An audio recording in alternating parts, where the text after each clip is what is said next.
এই মুহূর্তে ঢাকা ডিভিশনের আপনি একটা আর্থকুইক দেখলেন 3.7 রিক্টার স্কেলে। এইটা মেবি হাতিরঝিলের এরিয়াতে এই ভূমিকম্পটা হয়েছে। সকালের দিকে একটা ভূমিকম্প হয়েছে বাইপালে।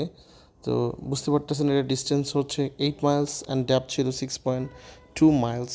মানে লোকেশনটা আমি এক্স্যাক্টলি বলতেছি, যেটা হচ্ছে হাতিরঝিল এই এরিয়াতে 3.7 রিক্টার স্কেলে। আমরা উত্তরা থেকে এটা ফিল পাই নাই।